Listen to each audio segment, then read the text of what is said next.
Есім Динара. Қазір Алмақ оңбасы Аспандияров несінде шабандоздар тобындамыз. Қайтадан келдің?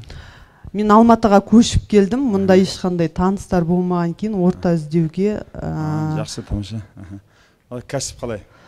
Менде қазір бұрынғы кәсібімді сатып жібердім. Алдында сізге көрсеткен түрк компаниясына. Мен қазір енді қызмет заңгермін 15 жылдан бері. Бірақ мен өзіме андай оферма ат таба алмай жатырмын. Қалай мен өзімнің қызметімді реклама жасаймын. Менде ол жерде мысалы өндіруші болса, өндірушіге ИП ту ашу, өнімді сертификаттау, оған логотип или упаковка жасау, штрих-коды бар, магазинге дейін шығаратын бүкіл этаптағы қызметтерді көрсетемін. Ол енді былай керемет бағалы қызмет емес қой. Бірақтан көріп адамдарға керек қой, өнім болса сертификат керек, оның қорапшасын жасау керек. Азыр қорапшасын жасау деген ол заңгердің жұмысшысы емес қой, дизайнер. Заңгердік емес, бірақ лицензия мен сертификат заңгерлердікі. Лицензия, сертификат. Жақсы. Енді жаңағы компанияға офер жасау үшін алдымен бүйтіп көреді, сен қандай пайда келтіресің, соны просто отырып соны жазу керек. Қандай пайда келтіресің жаңа? Сертификат жасап бересің? Тағы не істейсің? Дизайн, егер мысалы мен оны өзім қосқан себебім, мысалы бір келген адам этикеткаға или штрих-кодқа, сертификатқа жүгірмесін деп бәрін өзіме қосқам. Ең басында тақырыпқа өзі офер дегенде негізі тақырыпша. Естеріңде болса мен Аида деген немен айттым да, attention деген внимание, адам назарын аудару. Сол тақырыппен назар аударып аласың. Соны тақырыпшамен түсіндіріп бересің ары қарай қажеттілігін. Сондықтан тақырыбына сен көрсететін қызметіңнің келтіретін пайдасын. Алдымен просто отырып алып, былайша айтқанда, тупо қандай пайда келтіресің сен? Бизнес деген не? Адамдарға пайда келтіру, не болмаса адамдардың бір проблемасын шешу. Солай ғой? Қандай пайда келтіресің, не қандай проблемасын шешің. Солар түгел жазып шығу керек та. Содан кейін барып содан құрастырасың. 4U есінде ме? 4U деген? Айтып берші біріншісін. Бірінші пайдасы еді. Пайдасы, қажеттілігі. Жоқ. Адамға, мысалы, біріншісі 4U тақырып жазу үшін. Біріншісі пайдасы. Екіншісі нақтылығы. Уақыты. Содан кейін бар ерекшелігі. Яғни адамдар айтады, не сатып жатырсың, болмаса қандай қызмет көрсетіп жатырсың деген, сен бірдеңке біреуге барып бір әңгіме айта бастасаң, әдетте сенің немелерің, тұтынушылар ақшасы бар адамдар да. Бәріміздің клиенттеріміз көбінесе енді қалтасы бар адамдар. Мынаны еске сақтайық, пайданы көбейтудің екі жолы бар. Пайданы көбейтудің не көлемін көбейтесің, не маржасын көбейтесің. Маржа деген бір клиенттен қалатын пайда. Не болмаса немен көбейтесің. Жақынырақ тұр. Кеше мына тұрысын қандай тұрыс? Тәннің тіл деген естеріңде ме? Ынжықтың тұрысы да. Қайыр сұрап кеп тұрған жоқсың ғой. Қайыр сұрап, күні тұрған адамдар сөйтіп жалынышты болып тұрады. Тік тұр. Кәсіп деген не дегенде біреуге пайда келтіру, не болмаса біреудің проблемасын шешіп беру. Ол түсінікті да. Енді пайданы неғылым көбейтудің әдісі, біреу маржасын көбейту, маржаның сөз бір клиенттен қалатын үстінен қосқан ақшаң, мысалы. Айдашы, өзіндік құны болмаса, өзіндік құнның үстіне қосқан ақшаң. Бір клиенттен неғылым көбірек болса, соғылым сенде пайда көбірек табасың. Айталық, давай телефонның бәрін немене қойық, авиарежимге. Столовойдың пайдасы көп па, кафенің пайдасы көп па? Бір кісіден, бір клиенттен қалатын. Кафеде көп. Бір кісіден қалатын, асхана бар, мысалы да, болмаса кафе бар. Кафенік көп па, ресторанды көп па? Ресторанды көп. Ресторан тура сол сияқты. Қарапайым немене бар, мысалы, қонақ үй, қарапайым қонақ үй, 3 жұлдыз, 4 жұлдыз, 5 жұлдыз. Әрине 5 жұлдыздікі бір клиенттен қалатыны көп та. 40-50 мың теңге алады деген сияқты.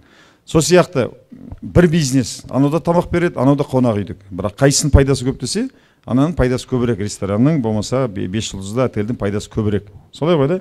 Тура қызмет көрсететін адамдар да осылай. Қайсының пайдасы көбірек қалады. Не болмаса, мысалы, столовойды көп болуы мүмкін, мысалы, қанағаттікі, тағам деген бір жақсы неме шықты. Білесіздер ме? Тағамның пайдасы көп кафелерге қарағанда көп. Келісесіздер ме? Өйткені адам деген прям бұрқырап 24 сағат жұмыс істейді. Менің інім сонда істейді. Туған менен кейінгі інім, соның қазір зам генеральный директоры, мысалы Абай мен Алтынсарин көшесінің қиылысында істеді. Мен барсам бір рет орын ос болмайды да, бір рет көруге бардым, 1-2 рет. Орын жоқ.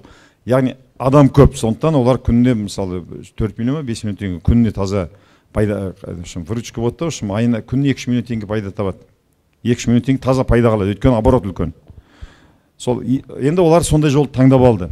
Да, мысалы ол өйткені көрдіңдер ғой, анда самообслуживание. Ана официант келіп, заказ алып, үйіп жатпайды, уақыт үнемдейді, келеді адамдар. Соның шын ресторанның деңгейі қылып жасап қойған, өте таза, ішкі оформлениесі бәрі керемет жасап қойған. Соған адамдар келе жатқан кезде негізгі даладан тамақ ішетін адамдардың бәрінің бірінші орында үнемдейтін уақыт, әсіресе күндіз. Түске тамақ келдің, тезірек болса екен, официант кетеді, соңын 15 минут заказ алады, анау келеді, мынаған үлгермейді, жазады, оңен пауэр апарып береді, келгенше бір 30 минут уақыт кетеді, қарны ашып отырған адамның дегбірі кетіп қалады. Сондықтан олар сол жолды таңдап алды. Оборот көп, адам өзі келіп, даже ыңғайсыз болса да өзі подноспен келеді, оборот көп. Біреулер алады да тура сол пайданы, біреу мүмкін одан тура сол олар тапқан пайданы ресторанда табады. Түсінікті ғой да? Осы екі жол таңдап алды. Не десің, оң кейін адамдарға көрсететін қызметіңді, пайда келтіретін пайдаңды, ол шешетін проблеманы басына бастап жазасың. Давай айтайықшы, қандай пайда келтіресің? Адамға қандай пайда келтіресің? Міне клиенттерің отыр, сен клиенттерің отыр. Давай. Ол жерде өнімді, мысалы сертификат болса, маркеттер мен дүкендерге өткізе алады. Қазіргі таңда сертификатсыз дүкендер мен маркеттерге алмайды оны. Жақсы. Қазір осы жерде бір өнім өндіретіндер бар ма? Бірдеңке өнім өндіріп, кафеге, менеге өткізетіндер. Магазинге бір жерге өткізу керек бар ма?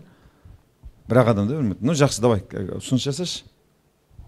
Ол кісі сіз не өндіресіз? Жоқ, білмейсің сен, тұра тұр.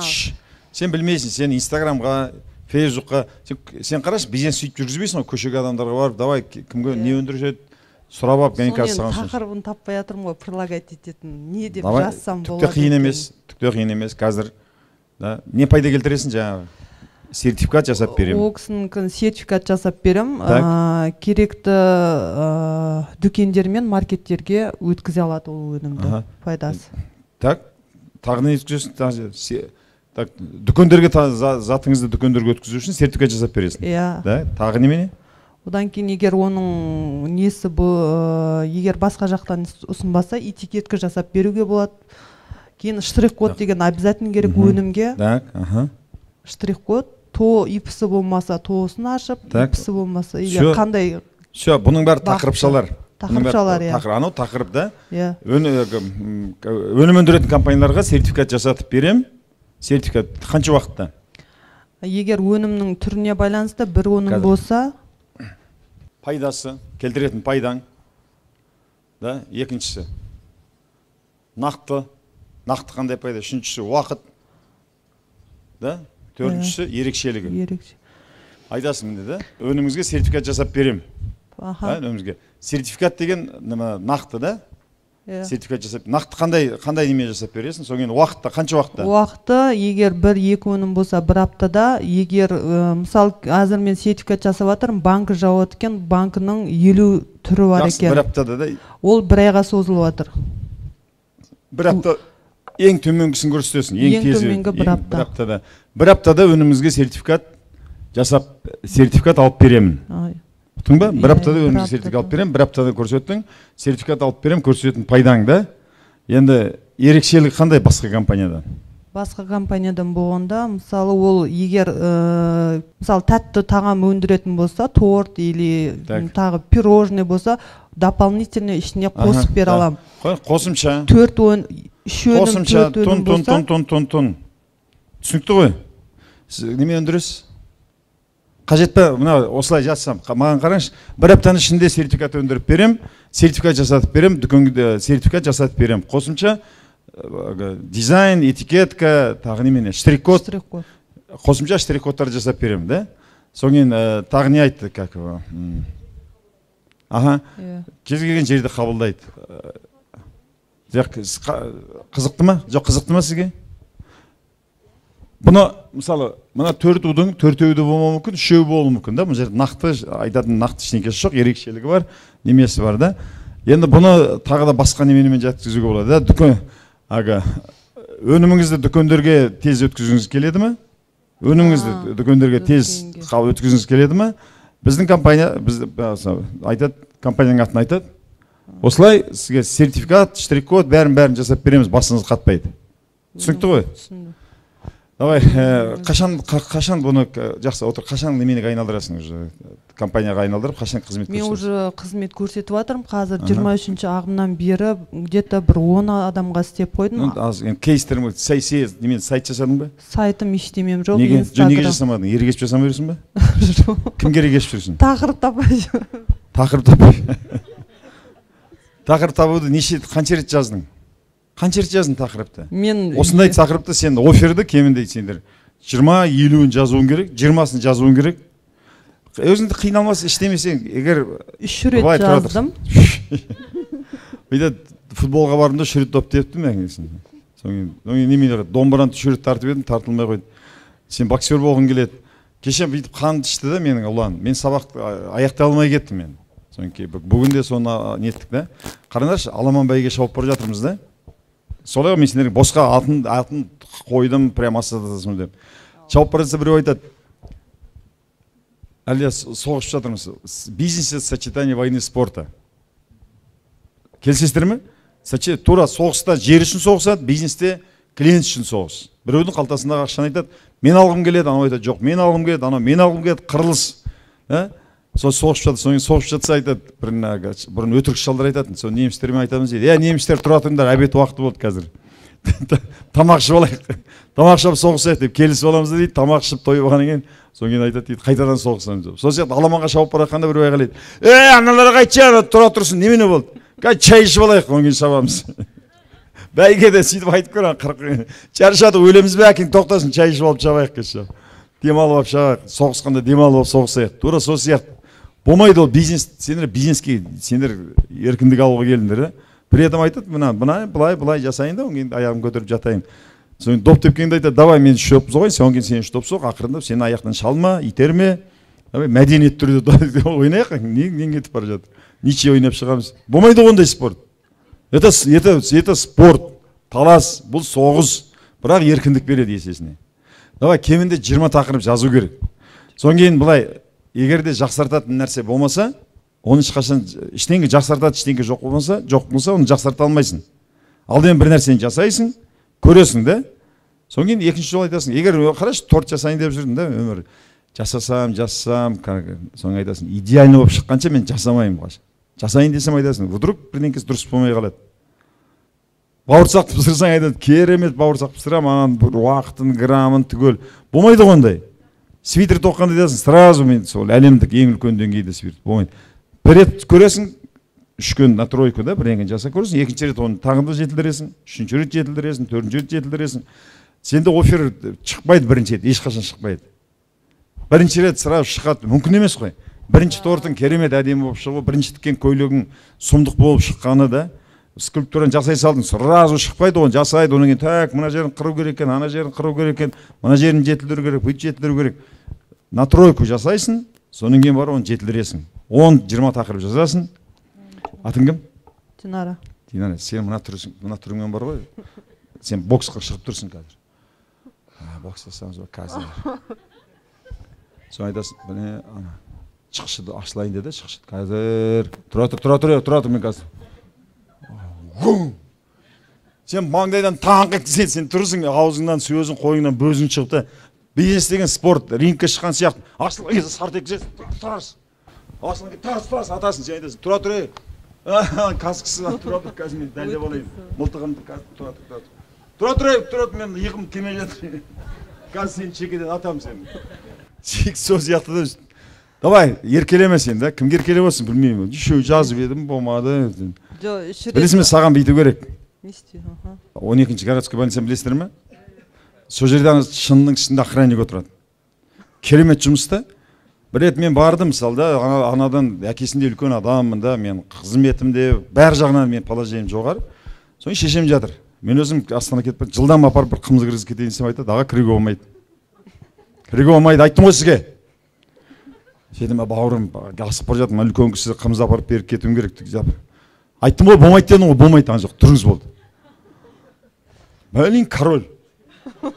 Өзін сезім, жақсы сезініп тұр да. Жаңа ішіне айтты, әкеңіз өзіңше крутой болып келдің бе қазір? Ентігіңді басайын мен сенің, тұр. Вот саған сондай жерге барып тұру керек та бар. Өзің сен асықпайсың, отырасың, чайыңды ішіп, тұрған сайын сенің кеудеңді жақсы болып тұрады. Жаңа шықып киініп апты мен сенің қазір. Давай, еркелеме, давай. Тез жасау керек, 20-сын 30-ын жасау керек, сайт жасауды үйрендің, жасауың керек. Сен неменені қайтадан көру керек, 20-30 неменені. Мен кешегіде түсіндіріп бердім, офер жазғандар бар ма кешегіге қарап? Офер жазғандар бар ма? Вот бірден жазу керек. На тройку, үшке жасадың, оң кейін 10-20-сын жібересің, тағы түзетесің, соң кейін шығады. Домбыраны алып бірден адайды ешкім тартып кетпейді, солай ғой? Үйренесің, соң жетіле келеді ол. Степ бай степ. Оңбасысың ба? Иә.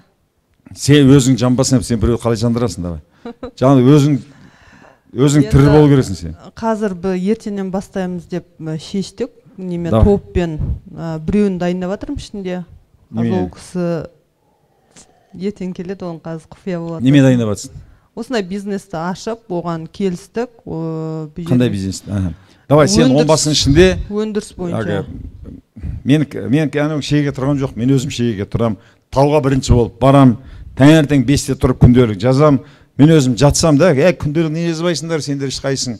Неге шегеге тұрмайсыңдар, неге тауға бармайсыңдар, неге осылай ақша таппайсыңдар, неге бизнес жасамайсыңдар деп өзім қарным қабақтай болып көктейін санап отырсам да, ешқандай бизнес үшін екем жоқ. Құным сөзім, құны көктейін. Немен алда жүреді командир, қылышын немесін, қылышын көтеріп, солай ғой. Давай өзің жаса, өзің көрсет, что басқалар үлгі болу үшін, да?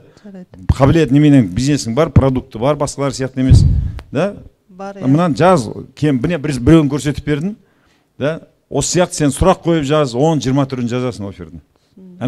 Презентацияны берді ме сендерге? Берді ме презентацияны мен бердім? Аласына жасайсың соңға. Давай, бүгін сәрсенбі ме? Сейсенбі да? Ертең кешке дейін өзіңе немене қоясың да? Жортуыл жоспары деген мен келесі түсіндірем, бір бітіретін уақыт. 10 офер жазып шығасың. Қисық, мейсық, түсінікті, түсініксіз жазып шығасың. Соңғы кісілерге ондығыңа жіберіп көрсетесің. Міне мына офер жазып едім, қайсың? Мысалы, егер сен осылай өнім шығаратын адам болсаң, түсіндіресің. Ол сен бір торт шығарасың, консерві шығарасың, бір нан пысырасың, тағы бірдеңе дүкендерге апару керек, саған сертификат мына бәле керек. Менің хабарландыруымды естігеннен кейін сен ойбай телефон қалтырар едім, жоқ па едім, жақсы ма? Ол жерде сертификат тағамнан бөлек нелерге де бар. Жақсы, біліп отырмын. Материал, құрылыс материал. Мені қызықтырмайды, сен бар нәрсеңді түгел көрсету керек. Анандай бір вариант, 2 вариант, 3 вариант, 4 вариант, 5 вариант бәрін, давай. Жақсы, рахмет.